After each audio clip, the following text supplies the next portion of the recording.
ہو، آج زینب یتیم ہو رہی ہے۔ ابھی آپ مولا کے تابوت کی زیارت کریں گے،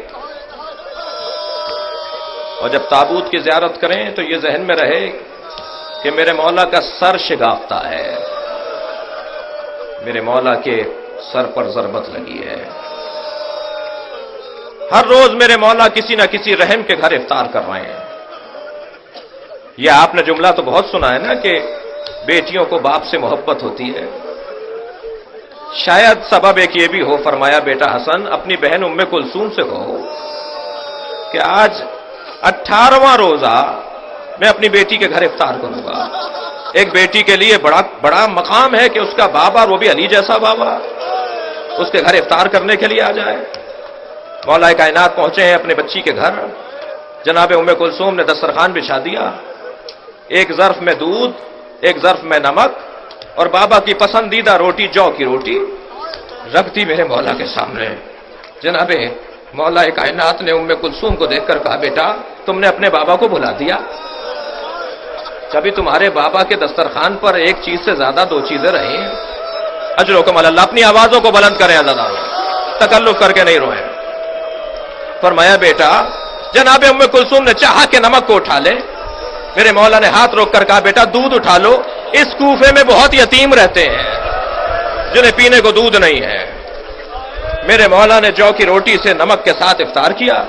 بیوی فرماتی ہیں ساری رات میں نے بابا کو دیکھا کہ مصلے سے اٹھتے ہیں اور صحن خانہ میں آ جاتے ہیں، کبھی آسمان کو دیکھ کر کہتے ہیں انا للہ اجرکم اللہ اجرکم اللہ وانا الیہ راجعون، کبھی آسمان کو دیکھ کر پھر پلٹ کر آتے ہیں، کچھ دیر کے بعد آسمان کو دیکھ کر کہتے ہیں ہذہ اللیلۃ التی قد وعدت، یہی وہ رات ہے جس کا علی سے وعدہ کیا گیا ہے۔ جناب ام کلثوم سے رہا نہیں گیا، بابا یہ کیسی رات ہے؟ کہ بیٹا تمہارے نانا نے مجھے بشارت دی تھی ماہ رمضان، شب قدر کی رات، مصلی عبادت، اللہ کا گھر ہوگا، علی تمہارے سر پر ضربت لگے گی۔ یہ وہی رات ہے۔ جناب ام کلثوم کے حجرے سے اپنے گھر سے نکل رہے ہیں، میرے مولا نے سر پہ امامہ رکھا، ابادوش پہ لی، نالین پاک پہنی، حجرے سے نکل کر صحن خانہ میں آئے۔ عزادارو آپ کے گھروں میں بھی اور آپ نے دیکھا بھی ہوگا کہ پرندے، خاص طور پر مرغابیاں اور مرغیاں تاریکی میں کونا لے کر بیٹھ جاتی ہیں، اندھیرے میں یہ جانور باہر نہیں نکلتا، لیکن جیسے ہی مولا کائنات صحن سے گزرنے لگے بطخیں پر مارتی ہوئی آگے آ گئی، مولا کے سامنے آ کر کھڑی ہو گئی۔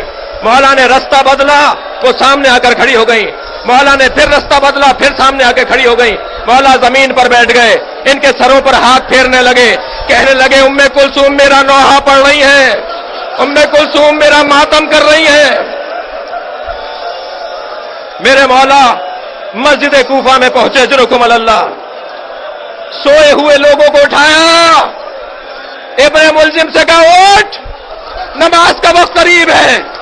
جو علی اپنے قاتل کو بے نمازی پسند نہ کرے وہ اپنے چاہنے والے کو بھی پسند نہیں کرے گا۔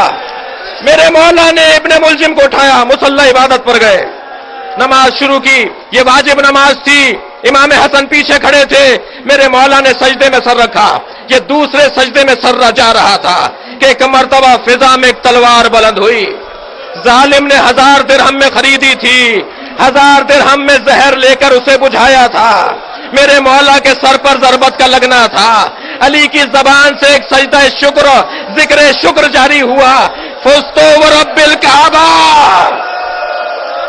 رب کعبہ کی قسم علی آج کامیاب ہو گیا۔ فرمایا بیٹا حسن نماز مکمل کرو، اجرکم اللہ، بیٹا حسن نماز مکمل کرو، مجھے ایک منزل مصائب تک پہنچانا ہے آپ کو، بیٹا حسن نماز مکمل کرو۔ امام حسن نے نماز مکمل کی، میرے مولا بیٹھے ہوئے ہیں، میرے مولا کے سر سے خون بہ رہا ہے۔ جب نماز مکمل ہو گئی تو مولا کو نالین جناب عباس پہنا رہے تھے، میرے مولا علی کو نالین حضرت عباس پہنا رہے تھے۔ مولا امام حسن نے کمر میں ہاتھ دیا تاکہ بابا کو سہارا دے کے کھڑا کریں، ایک بازو امام حسین نے تھاما، ایک بازو محمد حنفیہ نے تھاما، سب بچوں نے اپنے بابا کو بلند کیا۔ ابھی 4 قدم چلے تھے، فرمانے لگے میرے قدم سے مجھے چلا نہیں جا رہا، مجھے کسی چادر پر لٹا دو، مجھے گلم پر لٹا دو اور مجھے اٹھا کر لے کے چلو۔